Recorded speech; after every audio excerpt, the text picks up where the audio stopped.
Mendalami kasus pergantian antar waktu Harun Masiku, KPK terus mencari barang bukti tambahan termasuk pemeriksaan berbagai saksi. Nah, kemarin malam KPK menggeledah rumah mantan anggota One Team Press yang juga mantan Ketua Umum P3 Jan Faridz.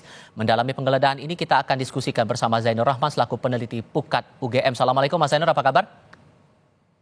Selamat sore, kabar baik. Terima kasih sudah bergabung bersama kami. Yang sejauh pandangan atau analisis Anda sampai KPK menggeledah rumah Jan Faridz, ini hendak mencari apa sebetulnya? Ya, ini memang KPK harus transparan kepada publik ya dalam setiap langkah penanganan perkara Harun Masiku maupun Hasto Kristianto.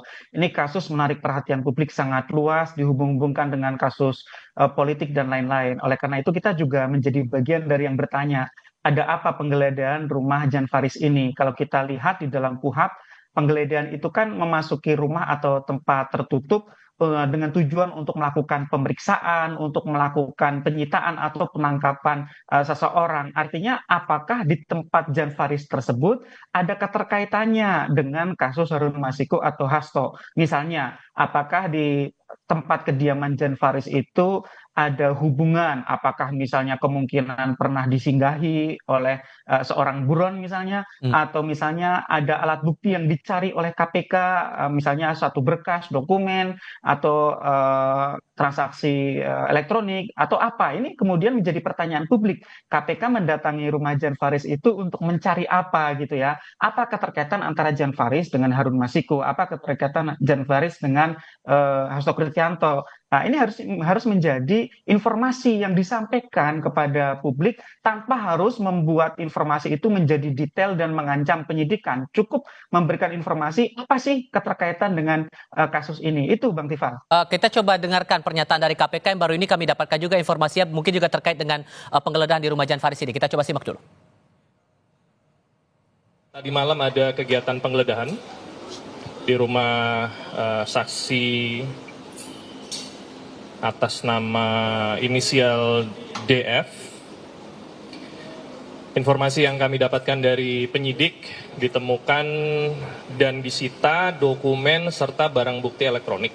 Memiliki informasi, petunjuk maupun berdasarkan keterangan saksi sehingga kegiatan penggeledahan tersebut dilaksanakan oleh penyidik tadi malam. Dijelaskan bahwa disita barang bukti elektronik, tapi sepenangkapan Anda dari penjelasan Tessa Mahardika tadi sudah cukup tidak itu menerangkan bahwa ada keterkaitan Jan Faridz dalam perkara ini? Ya tentu itu masih sangat terbatas ya keterangannya ya. Disita dokumen dan bukti transaksi elektronik. Apakah misalnya terdapat di dalam device, di dalam gawai, di dalam gadget begitu ya. Nah, yang menjadi pertanyaan publik, apa sih hubungannya Jan Faridz ini dengan para tersangka? Ada dua tersangka khususnya ya Harun Masiku dan juga Hasto Kristianto. Oleh karena itu menurut kami ini KPK perlu menindaklanjuti setelah dilakukan penggeledahan. Tentu DF ini perlu dipanggil sebagai saksi untuk diperiksa. Dan menurut kami ini sudah semakin jauh begitu ya dari apa yang awalnya di kasus Harun Masiku, kemudian obstruction of justice yang disangkakan kepada Hasto Kristianto. Kalau memang tempat DF ini menjadi tempat yang ada keterkaitannya dengan tindak pidana, diperoleh alat-alat bukti yang terkait dengan tindak pidana, apakah misalnya komunikasi antara misalnya ya seseorang dengan Harun Masiku kah, atau misalnya berkas-berkas yang terkait dengan Harun Masiku kah, atau terkait seperti apa, maka itu semua harus menjadi alat bukti yang bisa memperjelas kasus ini. Sehingga seperti kami sampaikan berkali-kali, kasus ini memang harus dibuka secara tuntas, total, tanpa ada yang ditutup-tutupi. Siapa saja sih yang terlibat dalam perkara ini gitu ya. Karena kan kita tahu Harun Masiku itu bukan siapa-siapa. Dia diduga dibantu di dalam melakukan kejahatan ketika menyuap Wahyu Setiawan dan ketika melakukan pelarian diri. Ya, nah, siapa saja yang membantu itu perlu dibuka kepada publik melalui proses penegakan hukum. Sorry saya potong di situ. Soal pendalaman dari aliran uang. Ini juga menarik dicermati karena Hasto juga ikut terlibat dalam melakukan penyuapan dalam kasus ini. Sudah diperiksa Arief Budiman, mantan komisioner KPU, kemudian ada Maria Lestari juga diperiksa di situ. Anda sudah menangkap bahwa pola aliran uang ini sudah cukup jelas atau masih ada saksi lain yang menurut Anda cukup prospektif untuk bisa diperiksa juga oleh penyidik KPK?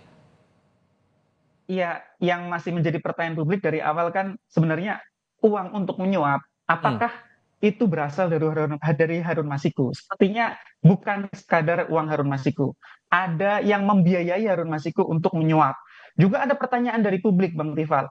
Mengapa sih gitu ya Hasto atau mungkin PDIP sedemikian getolnya untuk menjadikan Harun Masiku ini sebagai anggota DPR. Perolehan suaranya nomor 4. Hmm. Harusnya untuk menggantikan yang nomor 1 kan harusnya nomor 2. Iya. Itu juga informasi yang harus dijawab oleh KPK. Sehingga ada sedemikian banyak pertanyaan publik yang itu harapannya nanti dapat terjawab secara tuntas ketika perkara ini diajukan di meja hijau. Jangan ada misalnya pertanyaan-pertanyaan publik yang menggantung, ya. Uang suap itu dari siapa? Perintah kepada Harun Masiku dari siapa? Ketika pelarian itu terjadi, siapa saja yang membantu, yang mendirect, yang memberikan perlindungan? Ketika Harun Masiku sedang dalam pelarian, siapa yang membiayai hidupnya? Siapa yang mengamankan diri secara fisik maupun digitalnya? Itu Oke. menurut kami perlu dibuka secara total. Sekali lagi, Harun Masiku ini menurut informasi yang kita terima, itu bukan dalam posisi berkelebihan. Iya. Dia sangat terbatas termasuk dari sisi finansial sebenarnya. Sehingga